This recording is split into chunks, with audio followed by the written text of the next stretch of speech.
Welcome back to the stage of this year's Singularity Greece Summit, Reimagine. We are here to reimagine the future of energy in Greece with Carlo van de Weijer. Hi. Thank you, Carlo, for being with us. Yeah. And George Karakousis, Deputy CEO, Commercial Operations, PPC.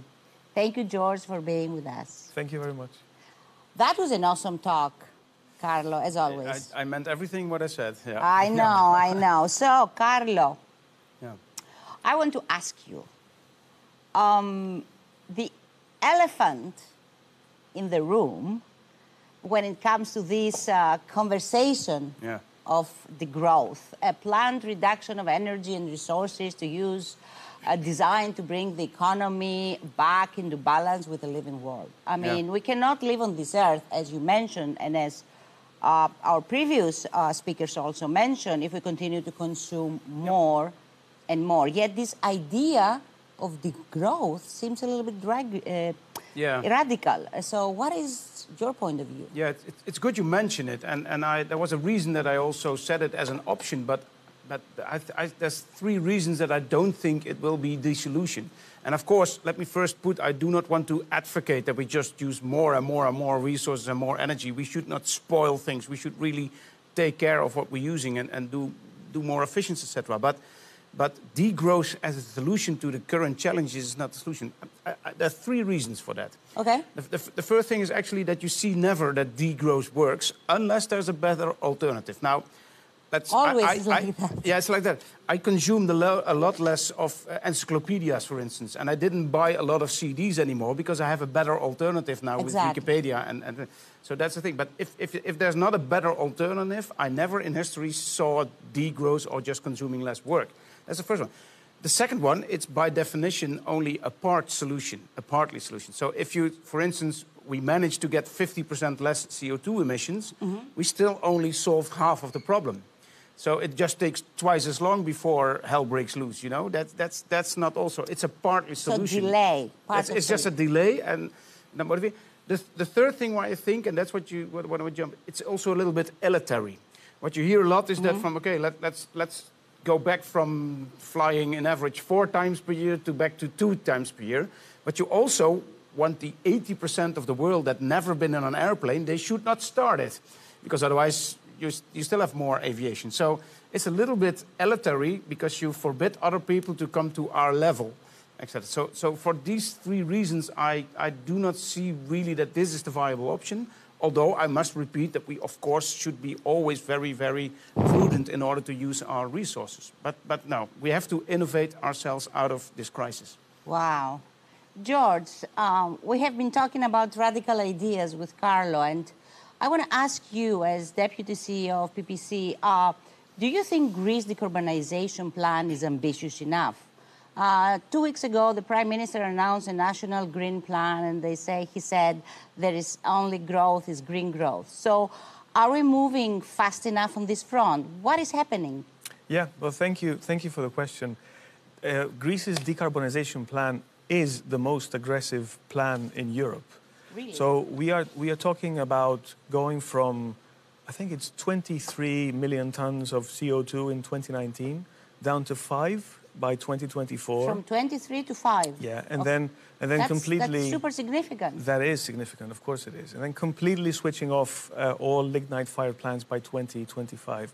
But the interesting thing is that at the same time, you need to balance this. So there's an immense appetite for growth when it comes to renewables. So PPC alone is investing in building a huge pipeline. So the idea is that by 2024, we will have 3 gigawatts of installed PVs in the market, and then this will ramp up to even close to 5 by 2026. So essentially, there is a massive investment plan behind this. In the region of billions, it's a 9.3 billion investment plan that we've got in order to decarbonize the economy and at the same time use the right alternatives for the future of our kids, really, and our planet. So it is quite ambitious, it is achievable, and we have investor support behind it to prove this. And we're very excited that we're going through this phase, and we have to. And as it's becoming clear, it's already late, so we have to really catch up. Accelerate of course, the pace of change. Of course. So, Carlo, you mentioned aviation before. Yeah, in that's your important. slides, and it's very important. And I saw the supersonic and boom and all this renewable and plant-based fuel. So, do you want to give us like a summary or the juice of it? I gave it some extra attention because it's of course very important for your economy. If we would not be able to fly anymore, it would be specifically fly in Greece, tourists to fly in Greece. I once came with my car on a holiday in the Peloponnesos, but I was the exception. There's not a lot of Dutch number plates that you see here in Greece. But so it's possible, but you rather fly on a holiday, and that's something. If it would be forbidden, it would be a huge problem for you. But I sincerely think, and that's actually that flying is by far the most sustainable way of transport in 30 years from now. Wow. And maybe perhaps already sooner. And the thing is that on the one hand, you have these sustainable aviation fuels. And of course, the great advantage of flying is that you don't need an infrastructure. You need two landing stripes of 2 kilometers, and you can fly all over the world. And there's True, so you don't have to build the expensive roads. And infrastructure for trains or hyperloops or what have you, they are not scalable. They always connect 2 points, and that's not really flexible. But the thing is, there's a lot of CO2 emission for the concrete and the iron that you need for these infrastructures. So it takes you forever in order to compensate that. But with flying, the two interesting things that happen, the sustainable aviation fuels will be, I think, in due course, cheaper than the current kerosene. And you have actually, it's a very, very, very sustainable flying. And especially the electric flying, so battery with a propeller, it would probably cover all the national flying in Greece. And it's cheaper, and it's very sustainable. And also for the passengers, it will be the cheaper. It's almost as cheap as driving an electric car per passenger kilometer. So that's something that's really going to disrupt the entire mobility system again, with a positive message for Greece. Wow. Yeah, thank you. George, I've heard of 9-point-something billions and technological development. So what are those technological developments relating to energy that you are closely watching and expecting a breakthrough in, and why they're important for BBC in Greece? Yeah, so what we see happening in the next few years, and it's already happening now, but it's going to boom in the next years, is the change in the relationship between the consumer, the customer, the one who switches on the light, and the energy provider. So we're going to go from what is now sort of a unidirectional relationship. I just want this, I buy this from you, I switch on the light, that's it, into what I like to call a bidirectional bond. So essentially what's going to happen is the consumer will resume more responsibility, will be more of a conscious choice, whatever they do. And we're looking at a set of really lifestyle choices in the form of PVs on the roof, of electrification, of whether it's mobility, whether it's your heating. So all these kinds of technologies are very important in order for the customer to become, more independent and obviously more green. And of course, we're very closely tracking the developments in storage for the houses, batteries and everything. So imagine a world where that customer all of a sudden has a complete power of what they consume and how they consume it, and they can even give back to the grid if they want to, if there's excess. But the amazing thing, I would say the second big area that we're tracking, is that this needs to be very intuitive, very easy to use, very easy to do. Behavioral economics. Well, there you go. Yeah, you cannot force a very complicated algorithm to your average customer. It needs to be, I want to do this, I switch on the light, and I understand the consequences behind this, and I know how this works. So the digitization of the whole of the value chain and making this easy for the customer to use, easy for the information to be digestible and acted upon. This is the second area that we're tracking. So in this world where the customer becomes more independent and everything gets electrified and the experience is easy, this is a world where effectively the green energy will have a bigger share of our everyday lives. Any thoughts, Carlo? That's a very exciting future, because in the future, if everything is electrified, and you have 5 million electric cars in Greece, and there's our batteries that there's a potential storage. And now it's just plugging in, and I don't know, probably at night you pay a little bit less than during the day, like in the Netherlands. Yeah. That's just two. But in the future, every second, your energy price might be different. And there's this very smart system, probably, that might even distract some energy from your electrical. So you can just sell your electricity that you charged in the night very cheaply and sell it during the morning, day. Yeah. So these batteries of electric cars are kind of balancing the grid, etc. This is a super exciting system where we can use a lot of intelligence to make it better, but also more stable. You know? Yeah, and easy to use. Yeah.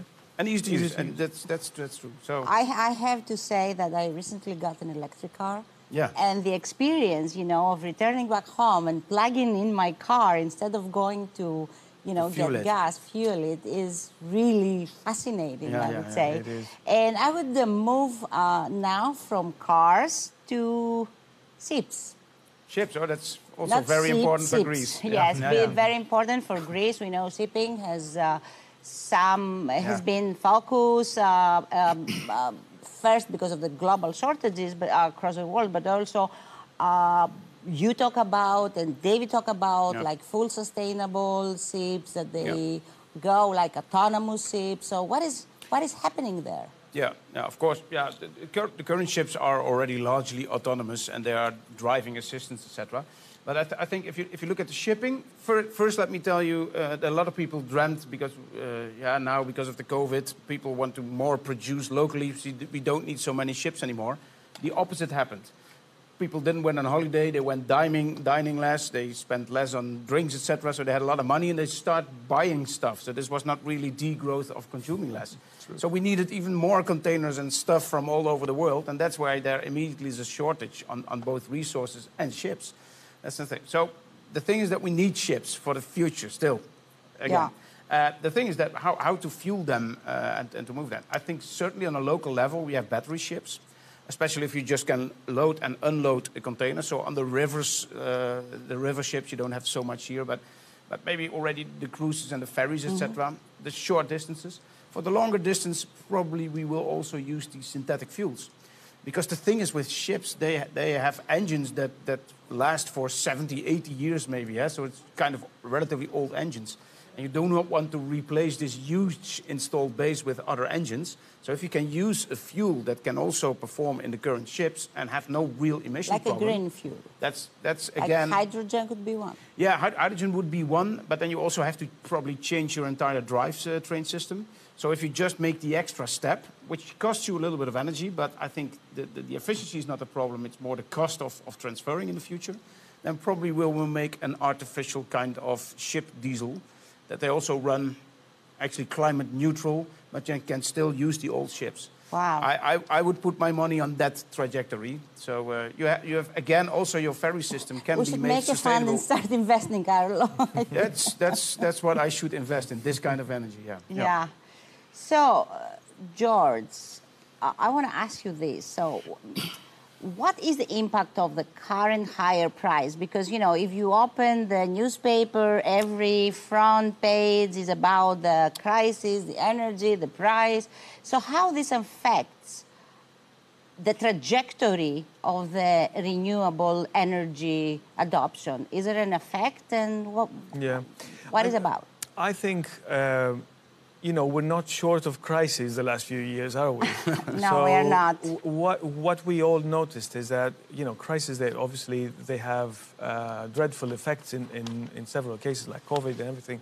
But what we witnessed in the country was a huge adoption of very positive trends. So one was digitization, of course. A number of things became sort of more digital than before, and we, especially in Greece, where we really needed to catch up. I think we did so in a great way. And equally, there were changes on the way we work. And that, again, was a huge leap forward for the country. Yeah.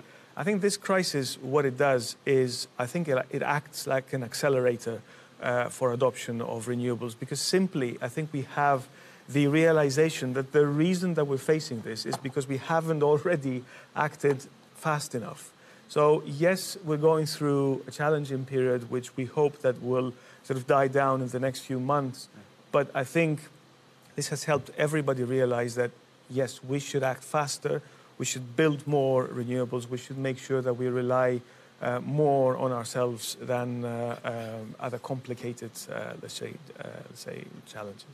So yeah, I think this will end up being positive at the end. Wow, that's very hopeful. That's very hopeful. Carlo, I have two questions for you. One mine and one from the audience. The control will repeat the questions for the audience. And by the time they do that, I have to ask you the first one. So what are the biggest challenges and bottleneck in the fight against climate change? You know, we have just one planet. We have just, we are a spaceship. So how we can keep it healthy, how we cannot destroy it?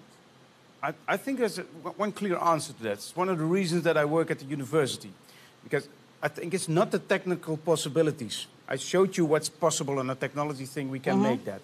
It's also not the budget. As I said, we need 2% of GDP of the entire world in order to make the transfer for the next 20 to 25 years. So also Greece reserve 2% for the transition, give 1% to the electricity company of GDP and the other percent to startups, etc. So seriously, that's how there's money enough, there's technological possibilities enough. The only thing is if we have enough people in order to do this. We need engineers, students, to help us come up with this. We need more people studying technology in order to help us. So the number of human resources will be the bottleneck. And the nice thing is that if I would be a student now, and I could choose between, like in the Netherlands, we have a company, I talked about this to Laurie, we have a company making chicken slaughter robots, you know? A live chicken comes in and a packaged parcel of meat comes out. They have a hard time to really convince people to come and work for them, because that's not really very motivating to make it 3.5 chicken per second instead of 3 chickens per second. What are we talking about? If you can work at a company and seriously mean that, not just to please you, but if you can work on this transfer of energy, that's a much better job to have. Fascinating. So try to also spread the word that it's possible and that we need students in order to come and help George and his team in order to make the transfer. And that's what we need. The bottleneck will be the number of people and students and girls and boys that come and help us out with this transfer. And also older people coming to join us, everyone. So it has to do also with purpose, you know, how it's like the ikigai, some people say. So what I can get paid for, what I'm good to, what is my passion and what the world needs now. It's this big, hairy, audacious goal that we need. People, yes, you have to pay them, but it's not the money that they come from. They come from this purpose, etc. For the heart. And this is a huge purpose, so I hope you will be able to indeed attract young people. And it's very fulfilling to do it. I mean, it's a tough job, but the amount of feedback you get, you're changing basically the way things work. Yes. Electricity companies weren't the most sexy, sorry to say so. In my time, it weren't the most sexy companies to work for. But if you see what they now are, I hope they will be able to attract more people in order to help you. George, what do you think lies ahead of fossil fuel-reliant companies like PPC that is transforming now? What is the biggest takeaways of your sustainability journey so far at PPC? Oh, that's. I'll tell you the first part. I think it's pretty straightforward. I think fossil fuels are going through the last phase of their existence. I think your graph was fascinating. The graph with a spike. It kind of tells it all, I think. So yeah, the sooner the companies invest in other types of energy sources, obviously, the sooner they will make sure that they remain viable. But the bit about the takeaway that you mentioned, besides the fact that this is a fascinating journey and it's really fulfilling to go through this amazing transformation of really everything that's related to energy, I would say the one thing that is very exciting for us is when you look at what the customers say, what the customers need, you usually, when you do research, you see, I want a good price, I want a very good customer experience, which is very important, as we said earlier. But it's becoming very clear that they need green solutions. So green solutions and green products have gone up the ladder of the hierarchy of needs, and they're very much up there. Now, the fascinating thing is that, yes, the adoption of things that we do is really high. So we launched a couple of products, and the adoption is really high and is really promising. But what we also see is that people now need to be handheld through this process of transformation. So our role as an energy provider goes from just the providing bit into the consulting bit. So we need to be there, we need to be technically advanced, and we need to help people understand what it is that they understand they need and how they can achieve it in their day-to-day life. So they need to reimagine their relationship with an energy provider. Yeah. So do you, see PPC becoming like a platform that delivers not only energy, but also consulting for the individual of the home, carbon? Yeah, no, what we want to do is we want to move into an area where people can come to us for advice on how to build. I was talking to somebody just now. How should I build my roof? Can I put a PV on the top? What does it mean? Where can I find a good price for this? Okay. Is it okay if I put a heat pump in there? How will it work together? We need to be there to explain this to customers and explain this new model. So it's not only PPC transforming, but it's also PPC transforming into a consultant of the consumers on how they can transform their energy consumption, the type and the ways they do. Yes. This is so very interesting. It is very interesting. The idea is that we will have a deeper relationship with the customer and a wider relationship on a number of things. And yes, a platform is a very good word for that. We're a platform for energy, yeah. Yeah. So, Carlo, I've heard from the control the question from the audience. And I'm thinking, you mentioned in your presentation like the million stations for carbon capture. Yeah. So I have a question from the audience that says, is carbon capture installation, are they sustainable? Yeah. So we can deploy them in a massive scale? Yeah. Yeah, that's true.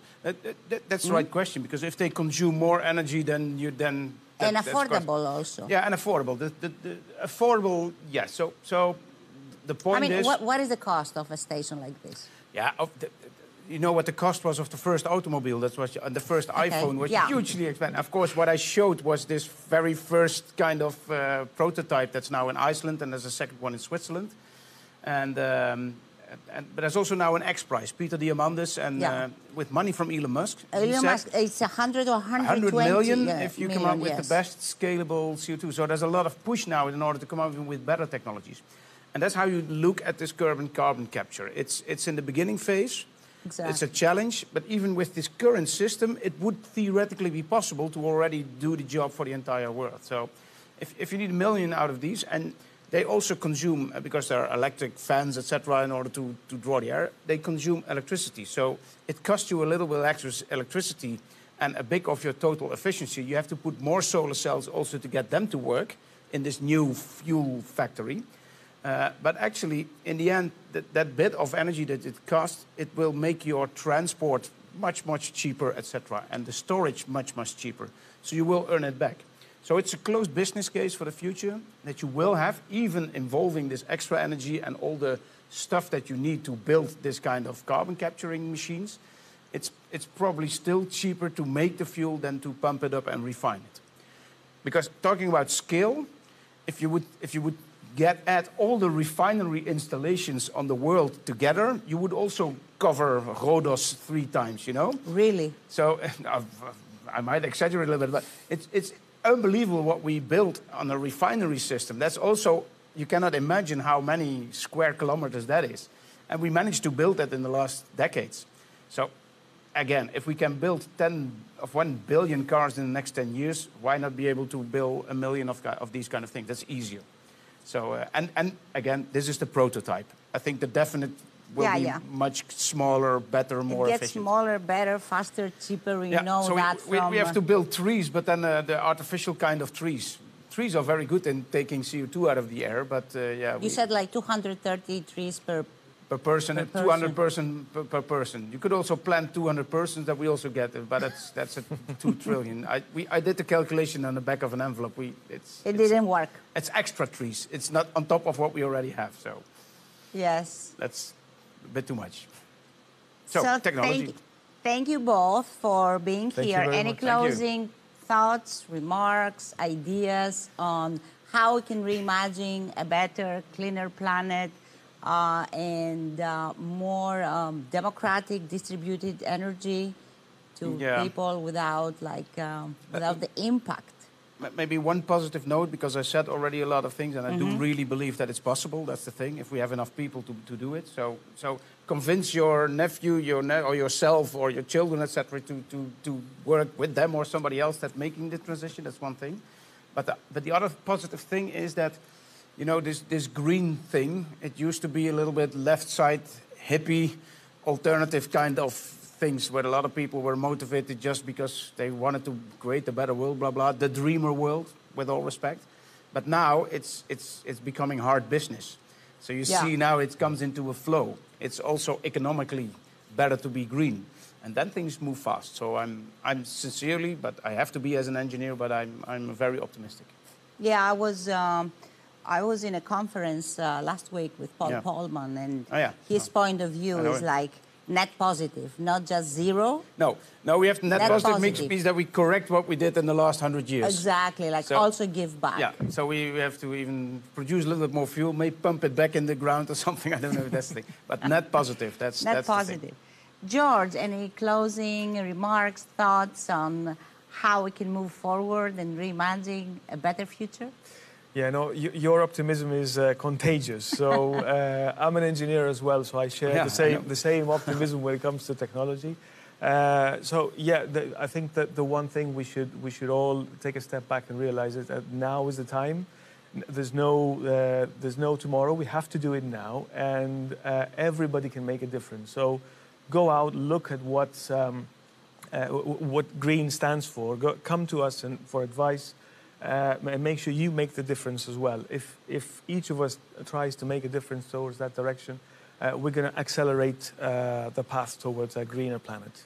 Wonderful. Thank you so much. Thank you so much for being here today. And thank you all of you for being with us this great morning at Singularity University.